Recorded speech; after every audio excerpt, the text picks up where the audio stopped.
कर्मों की 3 श्रेणियां।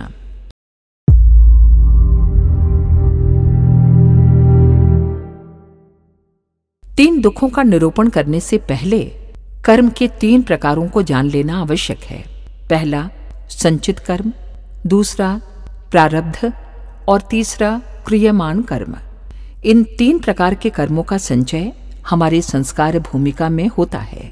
चित्रगुप्त का परिचय लेख के अंतर्गत आप पढ़ चुके हैं, जान चुके हैं कि मनुष्य की अंतःचेतना ऐसी निष्पक्ष, निर्मल, न्यायशील और विवेकवान है कि अपने पराये का कुछ भी भेदभाव न करके सत्यनिष्ठ न्यायाधीश की तरह हर एक भले बुरे काम का विवरण अंकित करती रहती है। संचित कर्म। दिन भर के कामों का यदि निरीक्षण किया जाए तो वे 3 श्रेणियों में बांट देने पड़ेंगे। कुछ तो ऐसे होते हैं जो बिना जानकारी में होते हैं, जैसे बुरे लोगों के मोहल्ले में या सत्संग में रहने से उनका प्रभाव किसी न किसी अंश में गुप्त रूप से अपने ऊपर पड़ जाता है। ये प्रभाव पड़ा तो, परंतु हमने उसे इच्छापूर्वक स्वीकार नहीं किया, इसलिए वो हल्का, निर्बल एवं कम प्रभाव वाला होकर हमारी भीतरी चेतना के एक कोने में पड़ा रहा। ऐसे हीन वीर्य संस्कार बनाने वाले संचित कर्म कहे जाते हैं।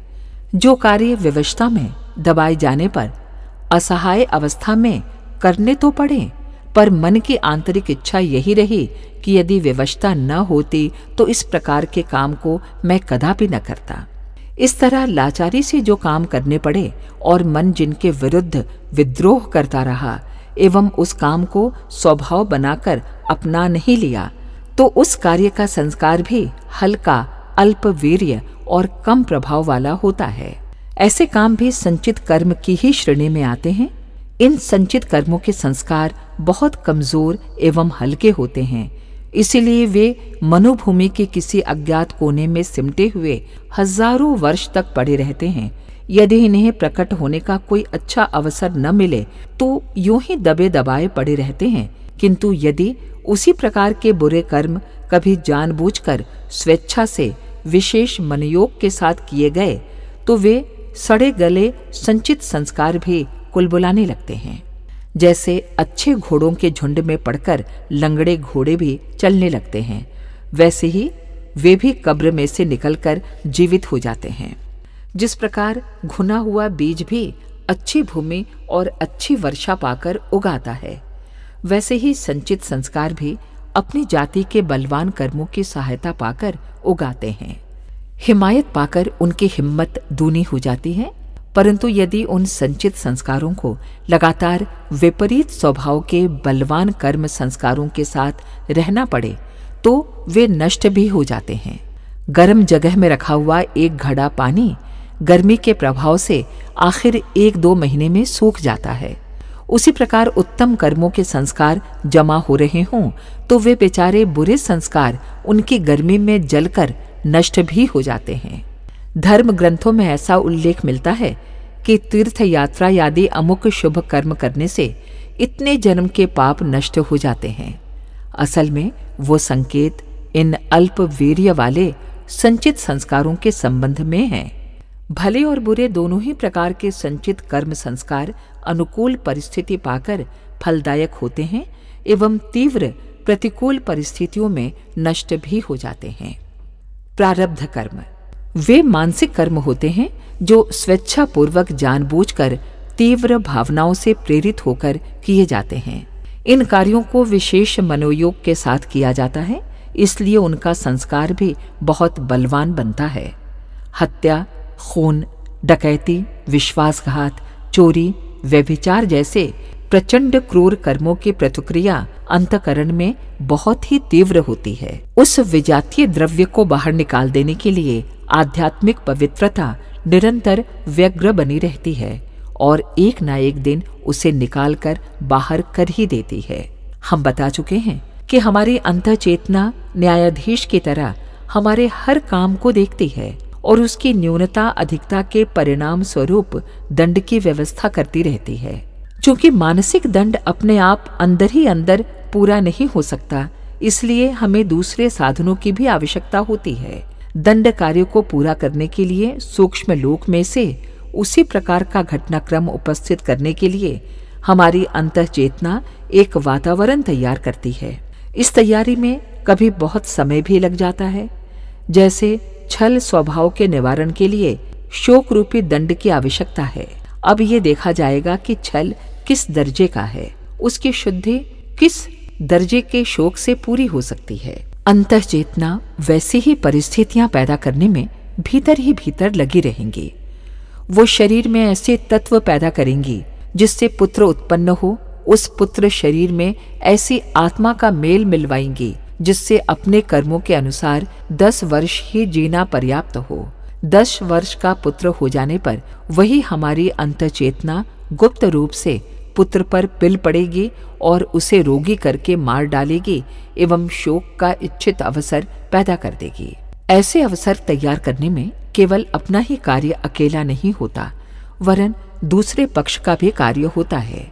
दोनों ओर की चेतनाएं अपने अपने अवसर तलाश करती फिरती हैं और फिर जब उन्हें इच्छित जोड़ मिल जाता है तो एक घटना की ठीक भूमिका बंध जाती है।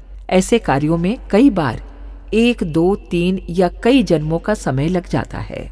लड़की के लिए वर और वर के लिए लड़की की तलाश बहुत दिनों तक जारी रहती है। सैकड़ों प्रसंग उठाए जाते हैं, पर कुछ न कुछ कमी होने से वे तय नहीं हो पाते। जब दोनों पक्ष रजामंद हो जाते हैं तो विवाह जल्द हो जाता है। इसी प्रकार पिता को पुत्र शोक और पुत्र को अल्पायु का संयोग, जब दोनों ही विधान ठीक बैठ जाते हैं तो वे एकत्रित हो जाते हैं। अफ्रीका में विंसन नामक एक 10 फुट ऊंचा झाड़ होता है। इसकी डालियों में से सूत जैसे अंकुर फूटते हैं। ये अंकुर बढ़ते हैं और इधर उधर हवा में झूलते रहते हैं। जब कोई दूसरा अंकुर उनसे छू जाता है तो वे दोनों आपस में गुथ जाते हैं और रस्सी की तरह बल डालकर एक हो जाते हैं। जब तक दूसरे अंकुर से भेंट न हो तब तक सूत बढ़ते ही रहते हैं और कभी न कभी वे किसी न किसी से मिल ही जाते हैं। कोई सूत तो 4-6 अंगुल दूरी पर ही जाकर किसी से मिलकर लिपट जाता है और कोई 4 फुट लंबा होने के बाद सफल होता है। यही हालत कर्म फल की है। शारीरिक दंड एकांगी हैं। विष खाते ही तुरंत मृत्यु हो जाती है, परंतु मानसिक दंड में अपवाद है। जैसे क्रूरता से प्रेरित होकर किसी की हत्या की गई, वो यदि प्रकट हो गई तो राज्य द्वारा दंड मिल जाएगा। लेकिन यदि हत्यारे ने अपना कार्य छिपा लिया तो उसका अंतःकरण तुरंत ही पाप दंड न दे बैठेगा, वरन उसी दिन से वेंसस पेड़ की तरह अंकुर फोड़कर इस तलाश में फिरेगा कि हिंसा वृत्ति से घृणा कराने के लिए हिंसा से जो दुख होता है उसका अनुभव उसे कराऊं। जब दूसरी ओर का भी कोई अंकुर मिल जाता है तो दोनों आपस में लिपटकर एक निर्धारित घटना की भूमिका बन जाते हैं। इन कारणों से कभी कभी अचानक सत्कर्म करते हुए भी सुख उपस्थित हो जाता है और कभी कभी बुरे काम करते हुए भी कोई दुख उपस्थित हो जाता है और कभी कभी बुरे काम करते हुए भी दुख नहीं मिलता है। इसका कारण उपयुक्त अवसर तैयार होने में विलंब लगना ही होता है। कोई आत्मदर्शी योगी ये बता देते हैं कि भविष्य में तुम्हारे लिए ये होने वाला है और सचमुच वैसा हो भी जाता है। ऐसे अवसरों पर ऐसा संदेह न करना चाहिए कि मनुष्य परतंत्र है, प्रारब्ध में जो लिखा है वही होगा। आत्मदर्शी महानुभाव का भविष्य कथन मनुष्य परतंत्रता के कारण नहीं है, वरन इसलिए है कि उन्होंने देख लिया कि इसका प्रारब्ध कर्म अब अपना ताना बाना बुन चुका है, उसका छूटना मुश्किल है। अपनी सूक्ष्म दृष्टि से वे अदृश्य परिस्थिति को देखकर उसे प्रकट कर देते हैं। मिसल को देखकर हाकिम के स्वभाव को जानकर पेशकार बता देता है कि क्या फैसला सुनाया जाने वाला है, पर इसका अर्थ ये नहीं है कि मुद्दई, मुद्दा, सबूत, वकील का कोई महत्व नहीं है। इसके प्रारब्ध में क्या लिखा है ये बता देने का अर्थ ये है कि इसने एक समय ऐसे काम किए थे जिसका फल अब ये होने जा रहा है। तकदीर और तदबीर 2 बातें नहीं हैं, वरन एक ही वस्तु के 2 नाम हैं। कर्म का परिपाक लेकर जब वो फल बनता है तब तकदीर कहा जाता है। कच्चा आम तदबीर है और पक्का आम तकदीर। नया कर्म तदबीर है जो आगे तकदीर बन जाएगा। इसी प्रकार पुरानी तदबीर आज फल देते समय तकदीर कही जा रही है। कर्म बछिया है और प्रारब्ध बूढ़ी गाय। समय के अंतर से एक वस्तु के 2 नाम पड़ गए हैं। आप समझ गए होंगे कि मानसिक पापों का फल किस प्रकार मिलता है और उसमें विलंब हो जाने का क्या कारण है। दैनिक आपत्तियां क्रमपूर्वक व्यवस्था के साथ आती हैं, पर लोग उन्हें दैव का प्रकोप, ईश्वर इच्छा, संसार दुखमय है आदि शब्दों के द्वारा मन में संतोष करते हैं। यथार्थ में ईश्वर किसी के लिए भी दुख शोक उपस्थित नहीं करता, न उसके किसी को कष्ट में डालने की इच्छा होती है, और न ये संसार ही दुखमय है। मकड़ी अपने आप जाला बुनती है और उसमें खुद फंसती, उलझती, लटकती रहती है। मन को अशुभ, अधर्मी, पापी बनाकर अपने लिए दुख द्वंद्वों के कांटे खुद ही बोते हैं, और जब वे चुभते हैं तो रोते चिल्लाते हैं तथा दूसरों को दोष देते हैं। यहाँ एक बात और भी स्पष्ट रूप से समझ लेनी चाहिए कि प्रारब्ध फल आकस्मिक तरीके से मिलेगा, जैसे रोग से मृत्यु, मकान गिर पड़ना, धन खो जाना, गिर पड़ने से चोट लगना और अंग भंग हो जाना आदि। दूसरे व्यक्तियों द्वारा जानबूझकर ऐसे कर्म नहीं किए जाते, क्योंकि उसमें दो बुराइयां हैं। एक तो अपकार करने वाले व्यक्ति के लिए क्षोभ उत्पन्न होने से वे दुर्गुण और बढ़ेंगे, जिससे मन की उद्विग्नता और अधिक बढ़ जाएगी। दूसरे, अपकार करने वाले व्यक्ति को उसी चक्र में फंसाना पड़ेगा। जानबूझकर व्यक्तियों द्वारा जो कर्म किए जा रहे हैं वे नवीन कर्म हैं, और अनायास आकस्मिक ढंग से कष्ट आ पड़ता है, वे प्रारब्ध के भोग हैं। क्रियमाण कर्म, कर्म शारीरिक हैं, जिनका फल प्रायः साथ के साथ ही मिलता रहता है। नशा पिया कि उन्माद आया, विष खाया कि मृत्यु हुई। शरीर जड़ तत्वों का बना है, भौतिक तत्व स्थूलता प्रधान होते हैं, उनमें तुरंत ही बदला मिलता है। अग्नि के छूते ही हाथ जल जाता है। नियम विरुद्ध आहार विहार करने पर रोगों की पीड़ा का, निर्बलता का अविलंब आक्रमण हो जाता है, और उसकी शुद्धि भी शीघ्र हो जाती है। मजदूर परिश्रम करता है, बदले में उसे पैसे मिल जाते हैं। जिन शारीरिक कर्मों के पीछे कोई मानसिक गुत्थी नहीं होती, केवल शरीर द्वारा शरीर के लिए किए जाते हैं, वे क्रियमाण कहलाते हैं। आप समझ गए होंगे कि संचित कर्मों का फल मिलना संदिग्ध है। यदि अवसर मिलता है तो वे फलवान होते हैं, नहीं तो विरोधी परिस्थितियों से टकराकर नष्ट हो जाते हैं। प्रारब्ध कर्मों का फल मिलना निश्चित है, परंतु उसके अनुकूल परिस्थिति प्राप्त होने में कुछ समय लग जाता है। ये समय कितने दिन का होता है, इस संबंध में कुछ नियम मर्यादा नहीं है। वो आज का आज भी हो सकता है और कुछ जन्मों के अंतर से भी हो सकता है, किंतु प्रारब्ध फल होते वही हैं जो अचानक घटित हों और जिसमें मनुष्य का कुछ भी वश न चले। पुरुषार्थ की अवहेलना से जो असफलता मिलती है, उसे कदापि प्रारब्ध फल नहीं कहा जा सकता।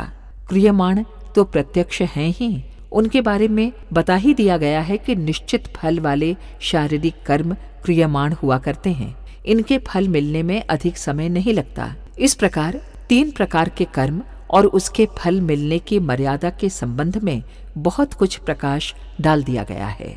कष्टों का स्वरूप अप्रिय है, उनका तात्कालिक अनुभव कड़वा होता है, अंततः वे जीव के लिए कल्याणकारी और आनंददायक सिद्ध होते हैं। उनसे दुर्गुणों के शोधन और सद्गुणों की वृद्धि में असाधारण सहायता मिलती है। आनंद स्वरूप आत्म प्रकाश में जीवन और सुख में संसार में कष्टों का थोड़ा स्वाद परिवर्तन इसलिए लगाया गया है कि प्रगति में बाधा न पड़ने पाए। घड़ी में चाबी भर देने से उसकी चाल फिर ठीक हो जाती है। हारमोनियम में हवा धोंकते रहने से उसके स्वर ठीक तरह से बजते हैं।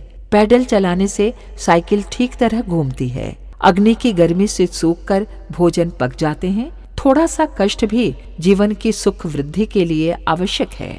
संसार में जो कष्ट है वो इतना ही है और ऐसा ही है, किंतु स्मरण रखिए, जितना भी थोड़ा बहुत दुख है वो हमारे अन्याय का, अधर्म का, अनर्थ का फल है। आत्मा दुख रूप नहीं है, जीवन दुखमय नहीं है और न संसार में ही दुख है। आप दुखों से डरिए मत, घबराइए मत, कांपिए मत, उन्हें देखकर चिंतित या व्याकुल मत होइए, वरन सहन करने को तैयार रहिए। कटुभाषी किंतु सच्चे सहृदय मित्र की तरह उनसे भुजा पसार कर मिलिए। वो कटु शब्द बोलता है, अप्रिय समालोचना करता है, तो भी जब जाता है तो बहुत सा माल खजाना उपहार स्वरूप दे जाता है।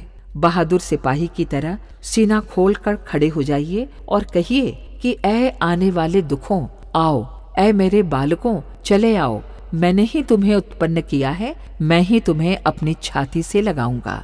दुराचारिणी वेश्या की तरह तुम्हें जार पुत्र समझकर छिपाना या भगाना नहीं चाहता, वरन सती साध्वी के धर्मपुत्र की तरह मेरे आंचल में सहर्ष क्रीड़ा करो। मैं कायर नहीं हूँ जो तुम्हें देखकर रोऊं, मैं नपुंसक नहीं हूँ जो तुम्हारा भार उठाने से गिड़गिड़ाऊं, मैं मिथ्याचारी नहीं हूँ जो अपने किए कर्म का फल भोगने से मुंह छिपाता फिरूं। मैं सत्य हूँ, शिव हूँ, सुंदर हूँ। आओ मेरे अज्ञान के कुरूप मानस पुत्रों, मेरी कुटी में तुम्हारे लिए भी स्थान है।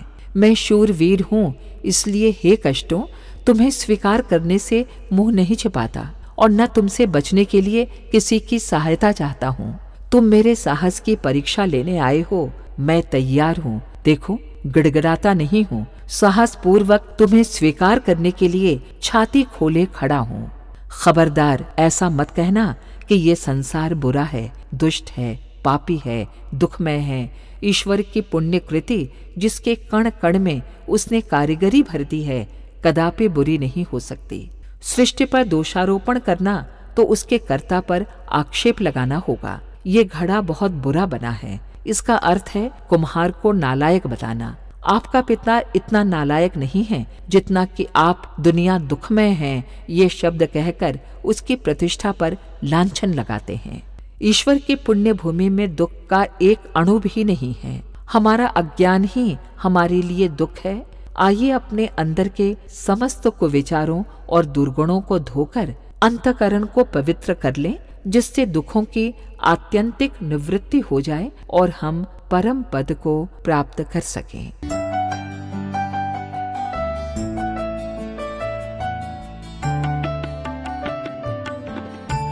अगर आपको हमारी ये वीडियो पसंद आई हो तो इसको लाइक करें, कमेंट और शेयर ज़रूर करें और हमारे YouTube चैनल ऋषि चिंतन को सब्सक्राइब भी कर लें। साथ ही बेल आइकन को भी दबाएं ताकि आपको आने वाली वीडियोस की नोटिफिकेशंस मिलती रहें। धन्यवाद।